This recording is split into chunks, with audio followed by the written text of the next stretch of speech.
आज की क्लास में हम लोग चैप्टर स्टार्ट कर रहे हैं। कौन सा चैप्टर का नाम है? Sexual reproduction in flowering plant. Chapter का नाम मालूम चल गया आपको क्या है? Sexual reproduction in flowering plant. इसमें फ्लावरिंग प्लांट का मतलब क्या समझते हैं? कौन से प्लांट में फ्लावर होता है? किंगडम प्लांटी याद है आपको? किंगडम प्लांटी में 5 तरह के प्लांट पड़े थे, थैलोफाइटा, ब्रायोफाइटा, टेरिडोफाइटा, जिम्नोस्पर्म और एंजियोस्पर्म। 5 तरह के प्लांट्स होते हैं। इनमें से कौन सा प्लांट को फ्लावरिंग प्लांट बोलते हैं? एंजियोस्पर्म। कौन सा? Very good. इनमें से सिर्फ एंजियोस्पर्म इकलौता ऐसा प्लांट है जिसमें फ्लावर होता है, इसलिए एंजियोस्पर्म प्लांट को ही फ्लावरिंग प्लांट कहते हैं। इस चैप्टर में हम कौन सा प्लांट के बारे में पढ़ेंगे? एंजियोस्पर्म प्लांट के बारे में। उसमें क्या पढ़ेंगे? उसका सेक्सुअल रिप्रोडक्शन कैसा होता है। चलेगा, चैप्टर स्टार्ट करें। कौन से प्लांट के बारे में पढ़ेंगे इस चैप्टर में? थैलोफाइटा, ब्रायोफाइटा, टेरिडोफाइटा, जिम्नोस्पर्म या एंजियोस्पर्म या ऑल ऑफ दीज?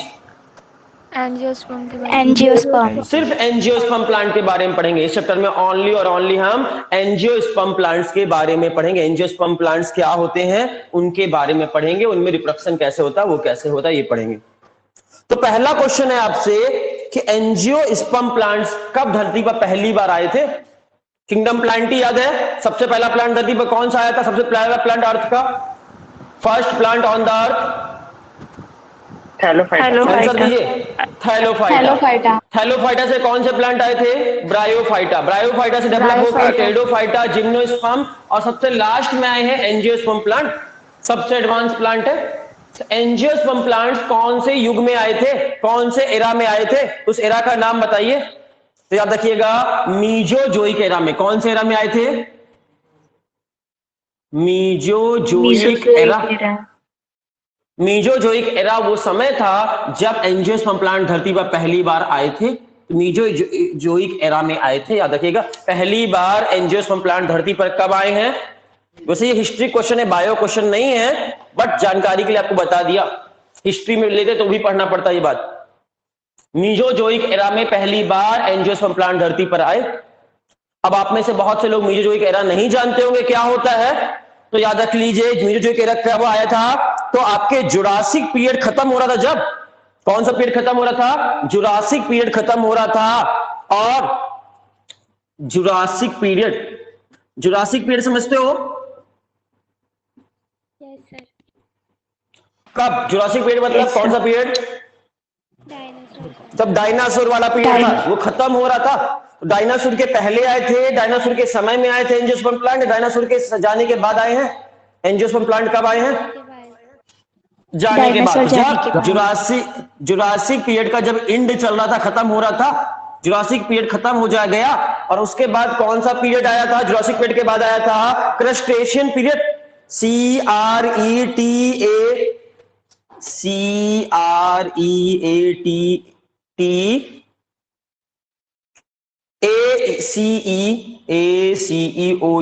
क्रस्टेशियस पीरियड आया था। इसके बाद कौन सा पीरियड आया था? जुरासिक पीरियड के बाद कौन सा पीरियड आया था?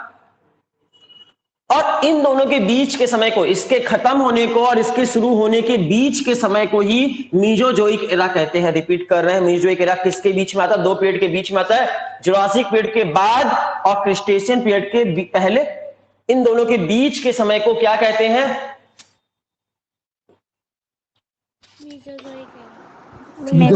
Mesozoic era. रिपीट कर रहे हैं, ये वैसे आपका बायो क्वेश्चन नहीं है, बट आपको बता दिया नॉलेज के लिए, आपकी जानकारी के लिए बता रहे हैं। नहीं भी याद रहेगा, भूल जाएगा, कोई टेंशन नहीं है। तो पहला वर्ड याद रखिएगा, एंजियोस्पर्म प्लांट धरती पर कब आए? मीजोजोइक एरा में। मीजोजोइक एरा का मतलब कौन कौन सा एरा के बीच में? जुरासिक पीरियड के बाद का समय और क्रस्टेशियन पीरियड के पहले के समय को मीजोजोइक एरा कहते हैं। इन दोनों के बीच के समय को मीजोजोइक एरा कहते हैं। और इसी समय धरती पर पहली बार एंजियोस्पर्म प्लांट आए थे, याद रहेगा। और धरती पर आए तो जब धरती पर पहली बार आए होंगे तो 1-2 आए होंगे या बहुत सारे लाखों करोड़ों आए होंगे एक साथ? धरती पर जब पहली बार कोई आएगा तो कुछ आए होंगे, कुछ गिनती में आए होंगे या करोड़ों अरबों इकट्ठा आ गए होंगे? गिनती में कुछ आए होंगे, कुछ गिने चुने आए होंगे, बहुत कम संख्या में रहे होंगे। तो मीजोजोइक एरा में एंजियोस्पर्म प्लांट बहुत ज्यादा थे या कम थे? कम थे। आंसर दो। कम थे। पहली बार कब आए? पहली बार एंजियोस्पर्म प्लांट कब आए होंगे? मीजोजोइक एरा में। लेकिन जब आए होंगे तो समय बहुत ज्यादा थे क्या कम थे? कम थे। कम थे। उसके बाद दूसरा पेड़ आया कोइनोजोइक एरा आया, सीनोजोइक या कोइनोजोइक जो आपको बोलना है। सीनोजोइक एरा आया, उसके बाद का समय है। और सीनोजोइक एरा तक आते आते तक एंजियोस्पर्म प्लांट बहुत ज्यादा हो गए कि नहीं हो गए? तो सबसे ज्यादा एंजियोस्पर्म प्लांट किस एरा में देखने को मिले? Cenozoic era. तो इसीलिए सीनोजोइक एरा को गोल्डन पीरियड ऑफ एंजियोस्पर्म कह सकते हैं। क्या इस पीरियड को golden period of angiosperm plant बोल सकते हैं? तो golden period of angiosperm plant कौन सा था? कौन सा है? Cenozoic era. Cenozoic era. Cenozoic era. हम एक बार रिपीट कर रहे हैं, शुरू से एक बार रिपीट कर रहे हैं अभी तक जो पढ़ाया है हमने। पहली बात, चैप्टर का नाम है sexual reproduction in flowering plant. Flowering plant का मतलब कौन सा प्लांट? जिस प्लांट में फ्लावर खिलते हो, फ्लावर सिर्फ एक ही पेड़ में खिलते हैं, वो कौन सा प्लांट है? Angiosperm plant. और किसी भी प्लांट में फ्लावर नहीं होता। थैलोफाइटा, ब्रायोफाइटा, टेरिडोफाइटा, जिम्नोस्पर्म, इनमें से किसी भी प्लांट में फ्लावर नहीं होता, इसलिए फ्लावरिंग प्लांट मतलब एंजियोस्पर्म प्लांट पढ़ना है। एंजियोस्पर्म प्लांट धरती पर पहली बार कब आया? मीजोजोइक एरा में आया। मीजोजोइक एरा का मतलब क्या होता है? जुरासिक एरा के बाद का समय और क्रेस्टेशियन पीरियड के पहले का समय, इन दोनों के बीच के समय को मीजोजोइक एरा कहते हैं। मीजोजोइक एरा में पहला एंजियोस्पर्म प्लांट आया, लेकिन सबसे बहुत ज्यादा गिनती में एंजियोस्पर्म प्लांट कब हुए? बहुत ज्यादा गिनती में चारों तरफ एंजियोस्पर्म प्लांट सब जगह सबसे ज्यादा कब हुए? डोमिनेटिंग स्टेज में कब आया? सीनोजोइक एरा में। सीनोजोइक एरा को गोल्डन पीरियड ऑफ एंजियोस्पर्म कहते हैं। वैसे अभी तक हमने जितना भी पढ़ाया इसमें से एक भी इंपॉर्टेंट नहीं था। क्यों नहीं था? क्योंकि ये हिस्ट्री वाले बच्चों को ज्यादातर पढ़ना रहता है, आप लोग को नहीं पढ़ना था। फिर भी आपके नॉलेज के लिए मैंने बताया था, अच्छा लगा हो तो रख लेना, ना लगा हो तो भूल जाना, कोई बड़ी बात नहीं है। ठीक है, अगला क्वेश्चन पूछा जाएगा कि आपका बताइएगा father of embryology. Embryology sexual reproduction की स्टडी करने को इम्ब्रियोलॉजी कहते हैं। Indian father of, Indian father पूछ रहे हैं भारत देश के, Indian father of plant embryology कौन है? आप सभी को आंसर पता है, हमने लास्ट चैप्टर में बढ़ा दिया है उनका नाम। माहेश्वरी। पूरा नाम बताओ। वेरी गुड, पंचानन महेश्वरी वो साइंटिस्ट है जिन्हें Indian father of plant embryology कहते हैं। इम्ब्रियोलॉजी के, प्लांट इम्ब्रियोलॉजी के इंडियन फादर कौन है? इंडियन फादर पूछेंगे, इंडियन वर्ड लगा रहेगा तो याद रखिएगा आंसर होगा पंचानन महेश्वरी। आपको नाम पढ़ा चुके हैं जिन्होंने आपकी एनसीईआरटी बुक लिखी थी, पंचानन महेश्वरी, यही फादर है एंजियोस्पर्म प्लांट के, मतलब इम्ब्रियोलॉजी के, महेश्वरी। इन्होंने आपकी एनसीईआरटी बुक इन्होंने ही लिखी है पहली बार, पंचानन महेश्वरी, यही है इंडियन फादर। सिर्फ फादर पूछते तो फादर ऑफ एम्ब्रियोलॉजी बोलते तो आंसर होता CF Wolff, WOLF, CF Wolff होते, लेकिन इंडियन लगा देंगे तो पंचानन महेश्वरी चलेगा। ये इंपॉर्टेंट क्वेश्चन है क्योंकि आपके एनसीईआरटी में दिया हुआ है पहले पेज में, एनसीईआरटी के पहले पेज में पंचानन महेश्वरी की फोटो दी है और उनके बारे में लिखा हुआ है। ये दिल्ली यूनिवर्सिटी के प्रोफेसर रहे हैं और इन्हें प्लांट एम्ब्रियोलॉजी के भारतीय फादर बोला गया है, इंडियन फादर बोला गया है। चलेगा, आगे चल सकते हैं बच्चों? सर बोलो। सर फादर ऑफ एम्ब्रियोलॉजी कौन थे? CF Wolff, WOLF, Wolff, WOLF, Wolff, CF Wolff. खैर ये इंपॉर्टेंट नहीं है, ये इंपॉर्टेंट नहीं है, लेकिन ये इंपॉर्टेंट है। अभी तक हमने आपको जितना भी पढ़ाया उसमें एक ही लाइन इंपॉर्टेंट थी, Indian father of embryology Panchanan Maheshwari, बाकी आपके नॉलेज के लिए था। आगे चलते हैं, अगली लाइन पढ़ते हैं। अगला लाइन क्या पढ़ते हैं? अगली लाइन बोलते हैं आपका कि आपकी बुक में सेक्सुअल रिप्रोडक्शन की बात कर रहे हैं ना हम। सेक्सुअल रिप्रोडक्शन करने के लिए प्लांट में कौन सा ऑर्गन है? प्लांट का सेक्स ऑर्गन का नाम बताइए जिसकी मदद से प्लांट सेक्सुअल रिप्रोडक्शन करेगा। Flower flower. Flower. Very good. तो सेक्सुअल रिप्रोडक्शन करने के लिए प्लांट्स में एक स्पेशल स्ट्रक्चर होता है जिसे हम कहा है फ्लावर के। प्लांट्स में सेक्सुअल रिप्रोडक्शन करने के लिए स्पेशल स्ट्रक्चर है। ये किस पार्ट से बनता है? ऑप्शन दे रहे हैं। ऑप्शन ए है मॉडिफिकेशन ऑफ स्टेम, मतलब मॉडिफिकेशन ऑफ सूट।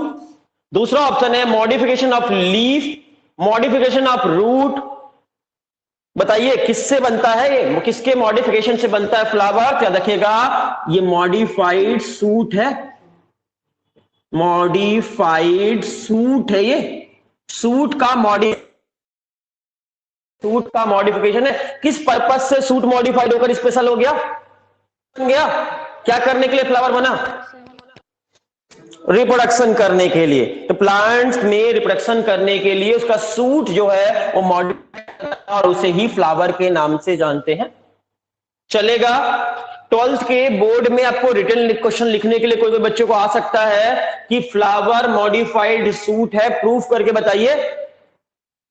तो सूट में क्या क्या चीजें होंगी? लीफ होगी कि नहीं होगी? नोड इंटरनोड होंगे कि नहीं होंगे? सूट में क्या क्या होगा? लीफ होगी, नोड होंगे, इंटरनोड होंगे। ये नोड इंटरनोड फ्लावर में होते हैं कि नहीं होते? होते हैं। फ्लावर में भी नोड और इंटरनोड होते हैं, लीफ होती हैं। इसीलिए प्रूफ हो गया कि फ्लावर में भी नोड इंटरनोड है और सूट में भी नोड इंटरनोड होते हैं। इसलिए प्लांट के सूट के मॉडिफिकेशन से ही फ्लावर बनता है। याद रहेगा। प्लांट के कौन से पार्ट से बनता है? शूट पार्ट से। तो फ्लावर की डिफिनीशन आपसे पूछा जाएगा तो क्या आंसर होगा? आपके एनसीईआरटी बुक में जो दी हुई डिफिनीशन वो सुनना। आपके एनसीईआरटी बुक में दी है फ्लावर आर मॉर्फोलॉजिकली एम्ब्रियोलॉजिकल। क्या लिखा है? Flower are the morphological. आपके एनसीईआरटी में दी हुई definition morphological, flower are the morphological and embryological structure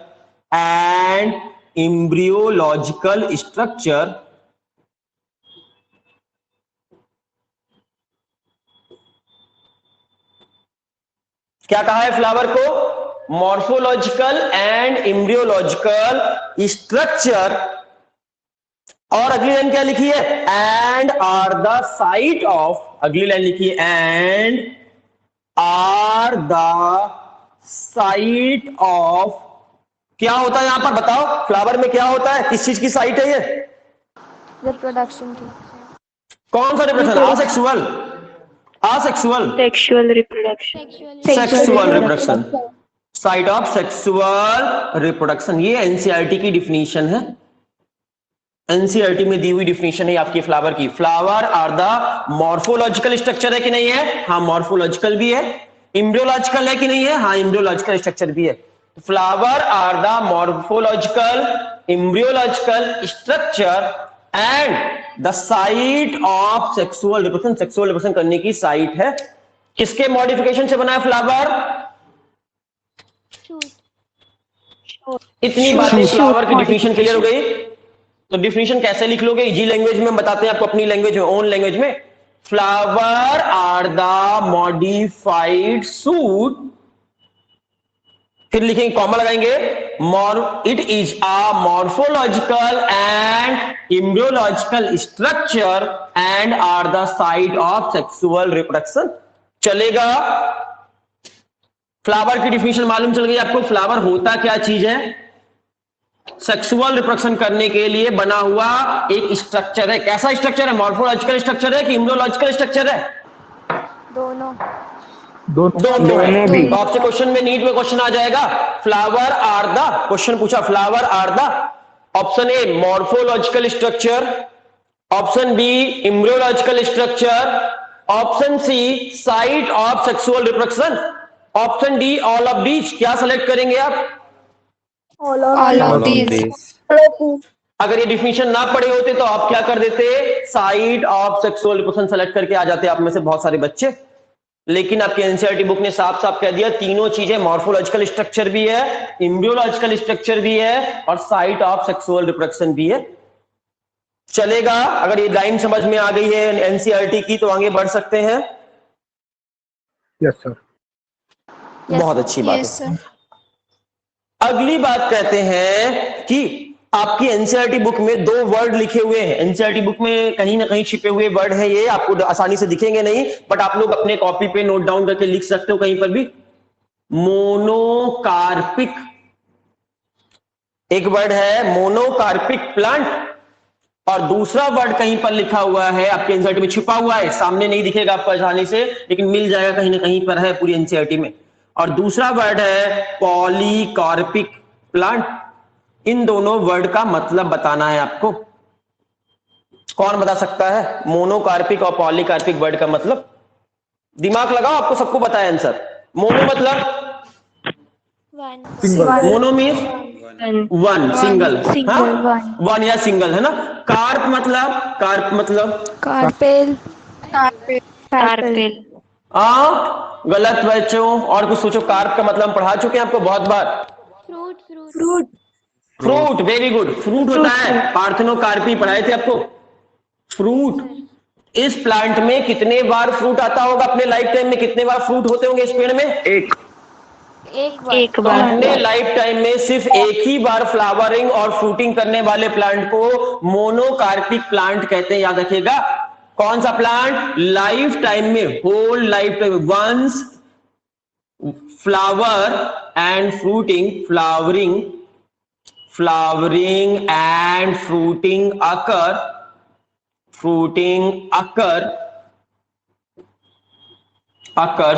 once in life cycle, once in life cycle। पूरे जीवन काल में, पूरे लाइफ साइकिल में कितने बार फ्रूट होंगे, कितने बार फ्लावर होंगे? एक बार, एक ही बार फ्लावर होगा, एक ही बार फ्रूट्स होगा। पूरे जीवन काल में एक ही बार फ्लावरिंग और फ्रूटिंग करेगा, वंस ही करेगा। इसीलिए इसे क्या कहेंगे? मोनोकार्पिक प्लांट, मोनोकार्पिक कहेंगे। कोई दिक्कत? तो पॉलीकार्पिक अपने आप बताओ। पॉली मतलब मेनी, कार्प मतलब फ्रूट्स, मतलब कितने बार फ्रूटिंग फ्लावरिंग होगी इस प्लांट में? इस प्लांट में कितने बार होगी? बहुत बार होगी। Flowering and fruiting occur many time, fruiting occur many time in life cycle, in life cycle. जीवन भर में कई बार फ्लावर फ्रूट आएगा इसमें कि नहीं आएगा? अब हम नाम बोलेंगे, आप प्लांट को पहचानना कौन सा मोनोकार्पिक है, कौन सा पॉलीकार्पिक है। नाम बोल रहे हैं, आपको आंसर सेलेक्ट करना है। राइस, जल्दी बोलो। Monocarpic. Wheat, monocarpic. Maize monocarpic. आपका पूछा जाए, हाँ, बनाना पॉलीकार्पिक। मोनोकार्पिक,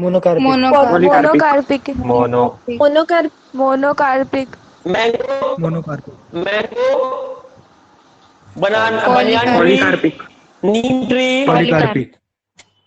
चलो, तो आप देखोगे, आप क्या देखोगे, जो भी एनुअल प्लांट होते हैं, याद रखना इसके एग्जाम्पल कोई पूछे तो example all annual and biennial plant. Annual plant और बाइनियल प्लांट जितने भी हैं जो 1 साल या 2 साल जिंदा रहते हैं, वो सारे के सारे प्लांट कौन से हैं? मोनोकार्पिक हैं। जितने भी प्लांट 1 या 2 साल जिंदा रहते हैं वो सब किसके एग्जाम्पल हैं?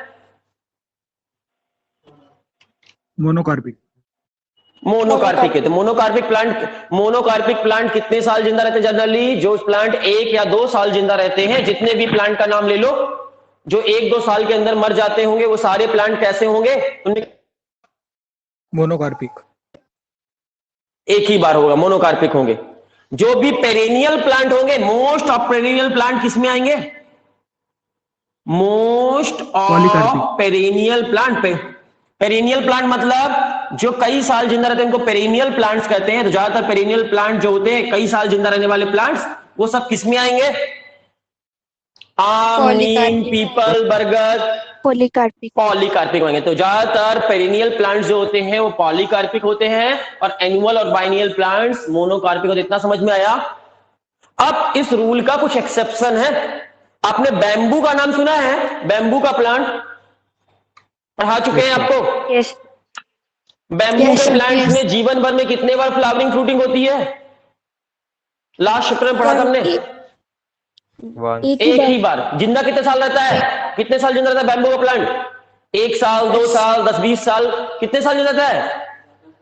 कई साल जिंदा रहता है। जिंदा तो बहुत साल रहता है, बहुत साल जिंदा रहता है, इसलिए एनुअल प्लांट। हाँ बताइए, एनुअल प्लांट है कि बाइनियल प्लांट है कि पेरिनियल प्लांट है बैम्बू? पेरिनियल। पेरिनियल प्लांट है।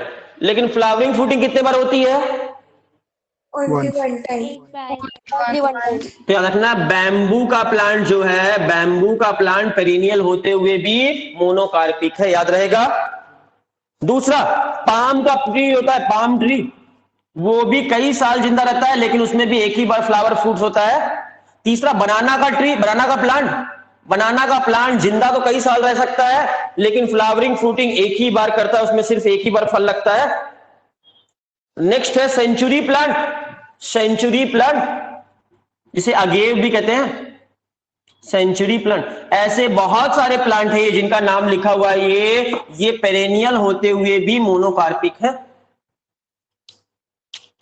तो आपको ये सब वर्ड क्लियर है? एनुअल, बाइनियल, पेरिनियल, मोनोकार्पिक और पॉलीकार्पिक, ये सभी वर्ड क्लियर हो गए सभी बच्चों को? मोनोकार्पिक मतलब एक बार फ्लावर और फ्रूट आएगा, पॉलीकार्पिक मतलब बहुत बार फ्लावर फ्रूट लगेगा, एनुअल मतलब 1 साल जिंदा रहने वाले प्लांट, बाइनियल मतलब 2 साल तक जिंदा रहने वाले प्लांट, पेरेनियल मतलब कई साल जिंदा रहने वाले प्लांट। चलेगा? Yes sir. समझ में आया क्या ये बात? रफ कर दें? Yes, sir.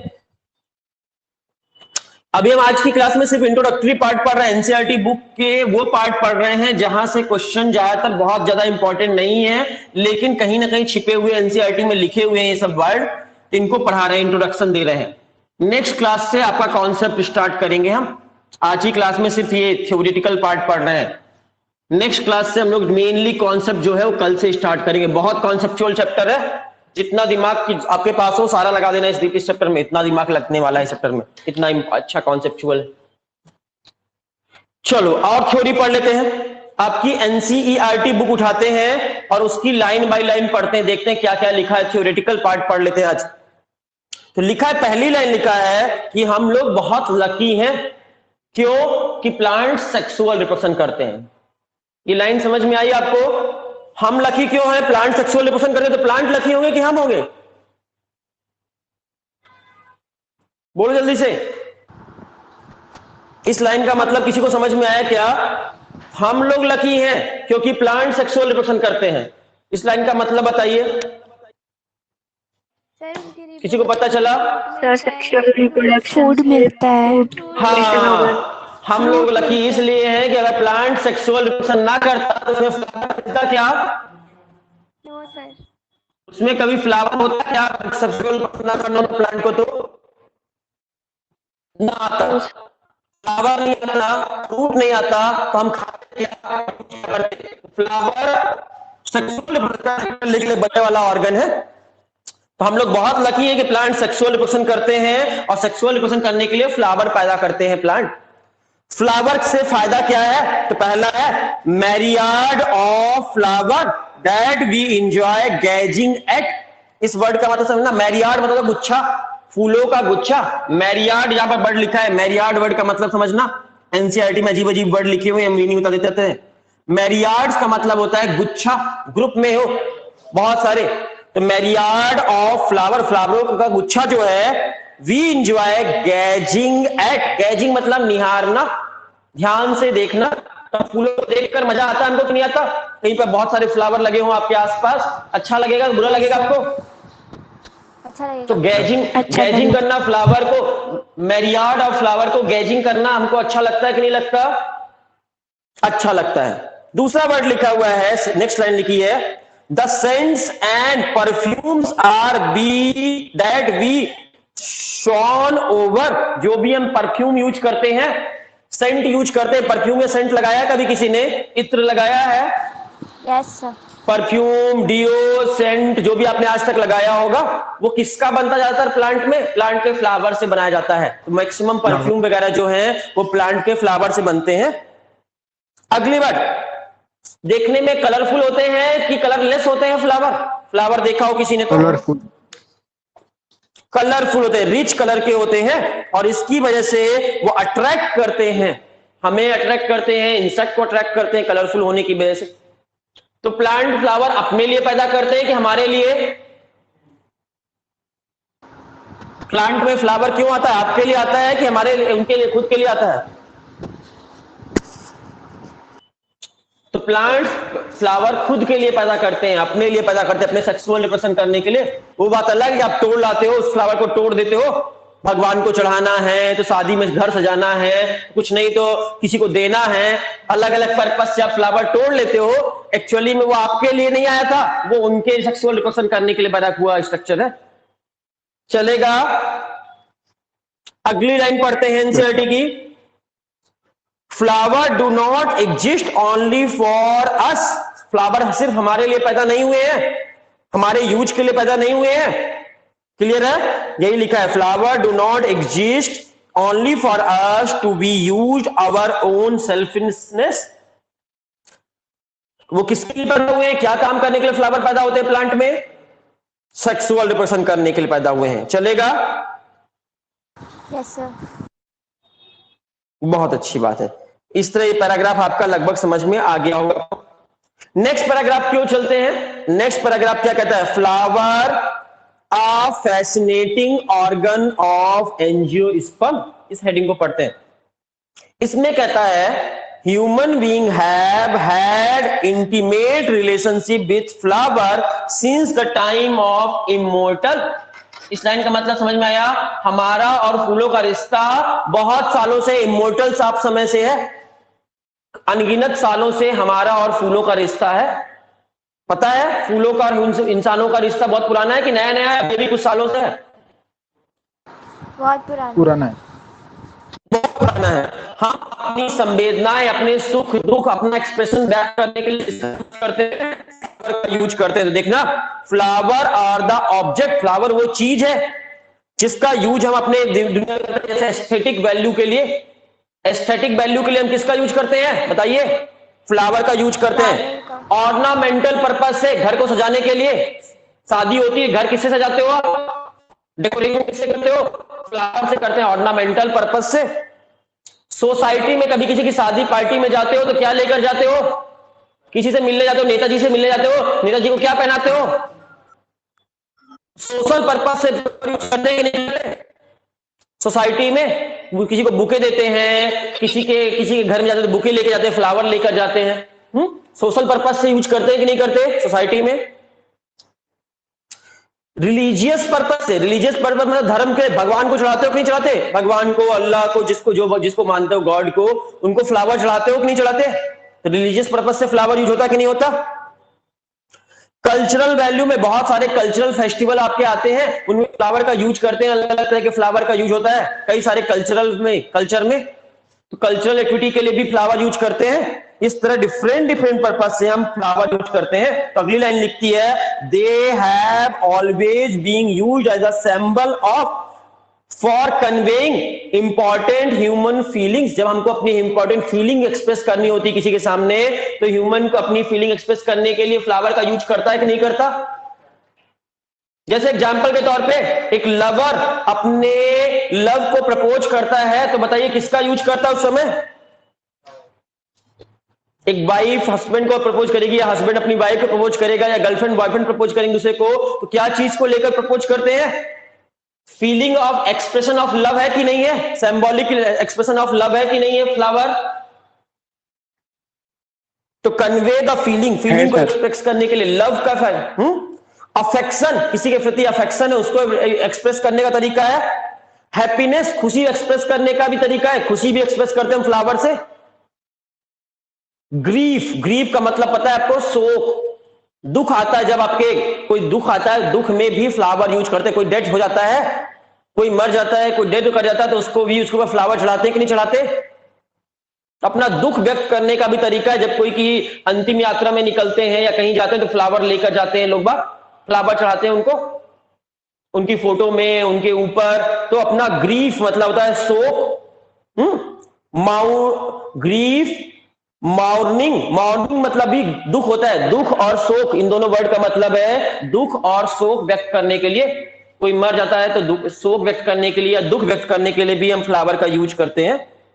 आपने देखा है कभी कोई सैनिक मरते हैं, जब कोई आर्मी का इंसान मर जाता है, कोई बड़ा सा, या कोई मंत्री मिनिस्टर मर जाते हैं, तो उनके ऊपर हम लोग क्या चढ़ाते हैं? क्रेन चढ़ाते हैं। फ्लावर का एक गोल गोल गुच्छा होता है, ऐसा गोल मटोल, उनके ऊपर चढ़ाते हैं सम्मान के तौर पर। कोई बहुत बड़े इंसान मरते हैं, तो कोई आर्मी का बहुत बड़ा कमांडो रहा, कोई बड़ी पोस्ट में रहा, तो फ्लावर का गुच्छा। तो इस तरह फ्लावर का अलग अलग पर्पज से, हम बहुत सारे पर्पज से यूज करते हैं फ्लावर को। चलेगा? इतनी सी बात समझ में आई? अगला क्वेश्चन बोलता है एनसीईआरटी आपको कि आप बताइए ऐसे कुछ फ्लावर के नाम बताइए जिसको आप ऑर्नामेंटल पर्पज से यूज करते हो, घर को सजाने के लिए यूज करते हो। ऐसे कुछ फ्लावर का नाम बताइए। पता है कोई 3 फ्लावर का नाम? गुलाब का फ्लावर, रोज, मैरीगोल्ड, जैस्मिन। हाँ, ऐसे जो जो फ्लावर यूज करते हो नाम लिख लेना अपने दिमाग में। चलेगा?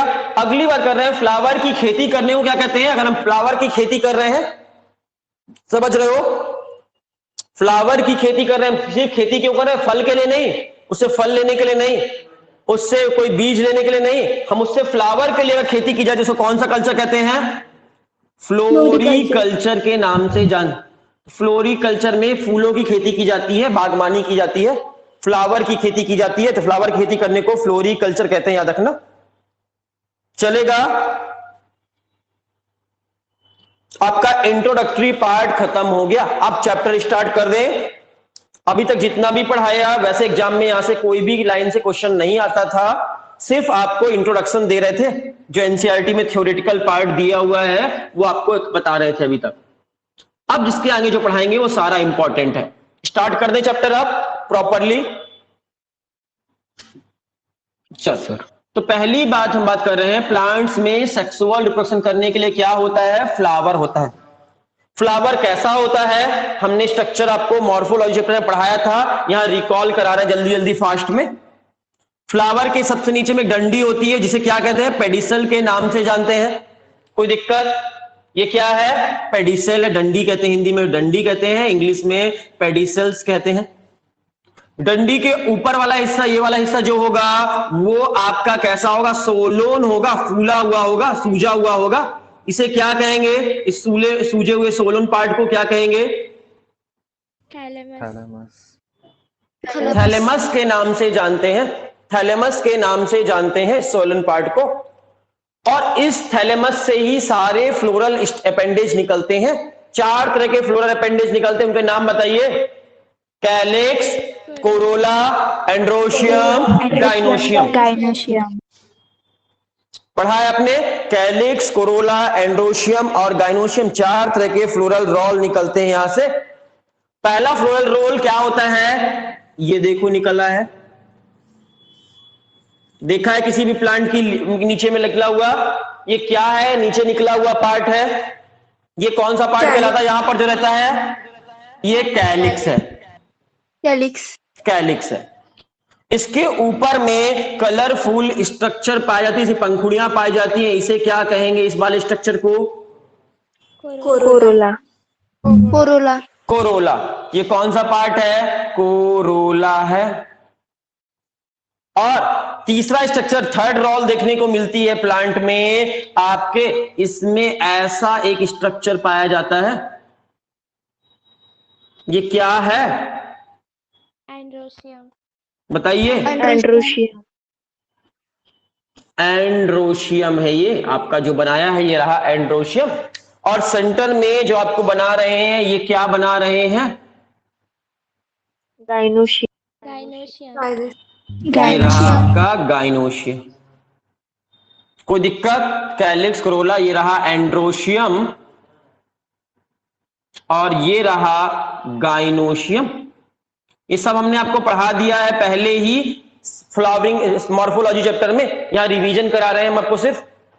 ये फ्लावर का डायग्राम हो गया। फ्लावर में 4 पार्ट मेनली होते हैं, कौन कौन से? Calyx, Corolla, androecium, gynoecium. ये चारों पार्ट कहां से निकलते हैं? थैलेमस से निकलते हैं। थैलेमस क्या होता है? पेडिसेल्स का इंड पार्ट जो सोलोन होता है। कोई दिक्कत इतनी सी बात समझने में? अगर यहां तक समझने में कोई दिक्कत नहीं है तो कैलिक्स इस पूरी रॉल का नाम है, इस पूरी पंक्ति का नाम है, रॉल का नाम है कैलिक्स। इसके एक मेंबर को क्या कहेंगे? सेपल। कैलिक्स के एक मेंबर को सेपल के नाम से जानते हैं, सेपल। कोरोला के एक मेंबर को क्या कहेंगे? ये जो मेंबर है इतने सारे, सबको कोरोला एक साथ कहते हैं। एक मेंबर को पेटल। पेटल्स के नाम से जानते हैं, पेटल्स। इसमें ये एक डंडी को क्या कहेंगे? ये एक काला काला जो लगा हुआ है उसे क्या कहेंगे? पूरे को एंड्रोशियम कहेंगे, और एक को स्टेमेन के नाम से जानते हैं, स्टेमेन के नाम से जानते हैं। और ये एक को क्या कहते हैं? ऐसे बहुत सारे होते हैं, एक को क्या कहते हैं? तो गाइनोशियम के एक यूनिट को क्या कहते हैं? बताइए। कार्पेल के नाम से जानते हैं। तो गाइनोशियम के एक यूनिट को कार्पेल कहते हैं या पिस्टल कहते हैं। कार्पेल या पिस्टल, दोनों में से कुछ भी बोल सकते हो। कोई दिक्कत है तक समझने में? No sir. सेपल का मेन काम, सेपल का या कैलिक्स का मेन काम क्या है? ग्रीन कलर का होता है। इसका काम है फोटोसिंथेसिस करना। इसके 2 काम है, कौन कौन से? इसके काम पढ़ लेते हैं। सेपल का काम क्या क्या है? 2 काम करता है। पहला काम है फोटोसिंथेसिस करता है। दूसरा काम है प्रोटेक्शन देता है बड को, बड स्टेज में प्रोटेक्शन देता है फ्लावर को। प्रोटेक्शन देता है किस स्टेज में? प्रोटेक्शन देता है बड स्टेज में। ठीक है। कोरोला का काम क्या है? पेटल्स का काम क्या है? कोरोला का काम है कलरफुल होना। कलरफुल होता तो क्या करता है? अट्रैक्ट करता है। ये अट्रैक्ट टू पॉलिनेटर, पॉलिनेटर्स को अपने आसपास अट्रैक्ट करता है, इंसेक्ट को अपनी तरफ आकर्षित करता है। ये कोरोला का काम है, पेटल्स का काम है। पढ़ा था आपने।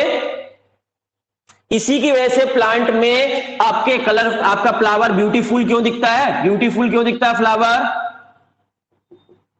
इसी की वजह से सुंदर होता है। इसी की वजह से, कोरोला की वजह से ही प्लांट में अच्छी फ्रेग्रेंस होती है, स्मेल होती है। प्लांट्स की स्मेल जो होती है बहुत अच्छी सी, वो किसकी वजह से होती है? पेटल्स की वजह से ही होती है।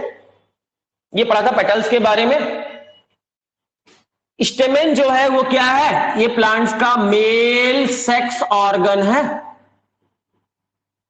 और कार्पेल या पिस्टल क्या है? ये प्लांट्स का फीमेल सेक्स ऑर्गन है। कोई दिक्कत यहां तक समझने में? चारों के बारे में मालूम चल गया आपको, चारों का मेन काम क्या क्या है? तो बताइए इनमें से एसेंशियल रोल कौन सी है और नॉन एसेंशियल रोल कौन सी है? कौन से एलिमेंट बहुत जरूरी है जिनके बिना रिप्रोडक्शन नहीं हो सकता, और कौन से ज्यादा एसेसरी है, हेल्पर है? एंड्रोशियम और गाइनोशियम। तो याद रखना, एंड्रोशियम और गाइनोशियम, या बोले सेपल और कार्पेल पिस्टल, ये प्लांट्स के एसेंशियल रोल है। एसेंशियल है, ये एसेंशियल पार्ट है। इनके बिना रिप्रोडक्शन हो सकता है क्या? मेल या फीमेल के बिना नहीं हो सकता। जबकि कैलिक्स और करोला की बात करें, कैलिक्स और करोला की बात करें, सेपल और पेटल की बात करें, तो ये कैसे हैं? नॉन एसेंशियल पार्ट कहलाते हैं। एसेसरी पार्ट या नॉन एसेंशियल पार्ट कहते हैं इनको। एसेसरी पार्ट या नॉन एसेंशियल पार्ट कहते हैं प्लांट्स का। रिप्रोडक्शन के लिए हेल्पफुल है बट कंपलसरी नहीं है, नेसेसरी नहीं है। ठीक है, नेसेसरी नहीं है, क्या है? एसेसरी है। एसेसरी, नेसेसरी का भाई एसेसरी है ये। ठीक है, एसेसरी पार्ट है ये, नॉन एसेंशियल पार्ट है। एसेंशियल पार्ट सिर्फ 2 ही हैं, कौन कौन सा? एंड्रोशियम और गाइनोशियम, स्टेमेन और कार्पेल। इनके बिना बच्चे पैदा नहीं हो सकते। यहां तक समझने में कोई दिक्कत है किसी को? इतना समझ में आया क्या? ये पहले भी हमने पढ़ा रखा है आपको मॉर्फोलॉजी चैप्टर में, अब यहां पर क्विक रिवीजन किया है। ये समझ लोगे तभी आगे पढ़ पाओगे। इतना समझना जरूरी है। आपके एनसीईआरटी बुक में सुंदर सा डायग्राम बना है, मेरे जैसा नहीं बना है। ये रहा आपके एनसीईआरटी बुक का डायग्राम। देख लो डायग्राम को एक बार अच्छे से निहार लो, क्या क्या डायग्राम में है। देख सकते हो ध्यान से इस सारी डायग्राम के लेवल को। इसमें देखो डायग्राम में और भी लेवल किया हुआ है। इस पूरी को क्या कहते हैं? स्टेमेन कहते हैं ना एक को। ये स्टेमेन के सिर में जो फूला हुआ भाग है इसे क्या कहते हैं? एंथर। एंथर के नाम से जानते हैं। क्या बोलते हैं? एंथर। और डंडी क्या कहते हैं? डंडी को फिलामेंट। फिलामेंट। और इन दोनों को एक साथ, एंथर और फिलामेंट को एक साथ स्टेमेन। और बहुत सारे स्टेमेन मिल जाते हैं तो क्या बन जाएगा? बहुत सारे स्टेमेन मिल जाएंगे तो मेनी स्टेमेन मिलकर क्या बनाएंगे? एंड्रोशियम। कोई दिक्कत? इतना भी समझ में आ गया आपको? अब एक गाइनोशियम को देखा जाए, यहां पर बहुत हौच पौच रहेगा इसलिए यहां बना रहे हैं डायग्राम। इस गाइनोशियम को देखा जाए अगर हम, तो ऐसा दिख रहा है ना डायग्राम में, समथिंग लाइक दिस। इसमें 3 पार्ट में डिवाइड कर दिया गया है। सबसे ऊपर वाले पार्ट को इसको क्या कहेंगे? स्टिग्मा। दिख रहा है स्क्रीन? स्टिग्मा। इस वाले पार्ट को स्टाइल, और इस वाले पार्ट को ओवरी के नाम से जानते हैं। यहां पर तो स्टिग्मा, स्टाइल, ओवरी और तीनों को मिलाकर एक साथ क्या कहेंगे? स्टिग्मा, स्टाइल और ओवरी तीनों मिलकर क्या बनाएंगे? ये तीनों को एक साथ क्या कहेंगे? कार्पेल बोलेंगे। कार्पेल बोलेंगे या पिस्टल बोलेंगे। और कई सारे कार्पेल मिलकर एक फ्लावर में जितने भी कार्पेल होंगे, all the carpels present in a flower combinedly known as Gynoecium. All the sepals present in a flower combinedly known as calyx. Definition मालूम है ना? एक फूल में जितने भी सेपल्स होते हैं उन सबको सेपल कैलिक्स कहते हैं। जितने भी पेटल्स होते हैं उन सबको कोरोला कहते हैं। जितने भी आपके स्टेमेन होते हैं उनको एंड्रोशियम कहते हैं। और जितने भी कार्पेल होंगे उनको गाइनोशियम कहेंगे। चाहे वो एक हो या बहुत सारे हो सकते हैं। कोई दिक्कत है समझने में? यहां तक इस डायग्राम को, ये स्क्रीन में बनी हुई चीजों को समझने में दिक्कत है क्या? 10th में पढ़कर भी आए थे और 11th में भी आपको मॉर्फोलॉजी चैप्टर में डिटेल में पढ़ा दिया था हमने ये चीज। होपफुली यहां तक तो किसी को प्रॉब्लम बिल्कुल भी नहीं होगी। ये कौन सा डायग्राम है? एलएस ऑफ फ्लावर है। फ्लावर का लॉन्गिट्यूडनल सेक्शन काटा गया है और लॉन्गिट्यूडनल सेक्शन काटेंगे तो ऐसा दिखेगा। कोई दिक्कत यहां तक समझने में तो पूछो जल्दी से।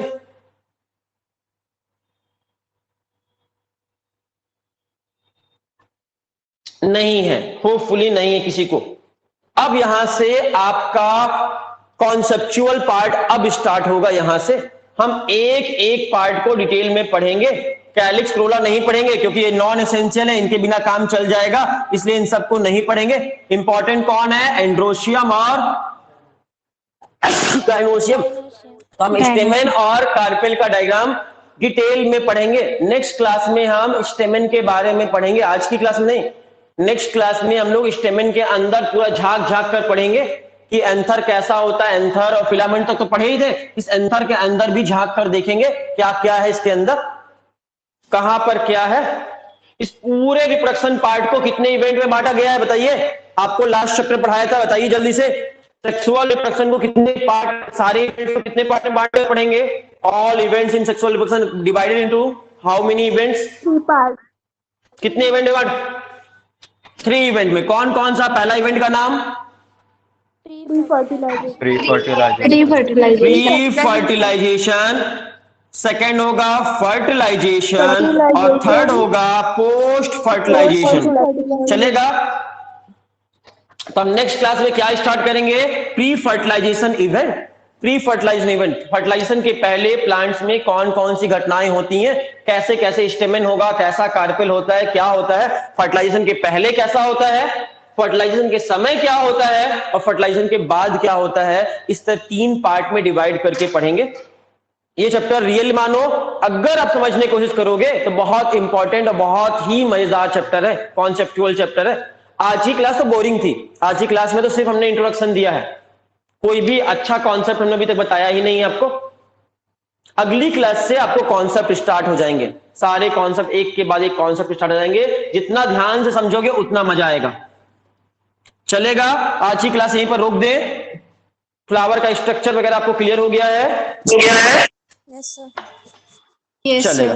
तो नेक्स्ट क्लास में इसके आगे पढ़ेंगे, इसके आगे डिस्कस करेंगे नेक्स्ट क्लास में। आज के लिए इतना काफी है। थैंक यू बच्चों। Thank you sir.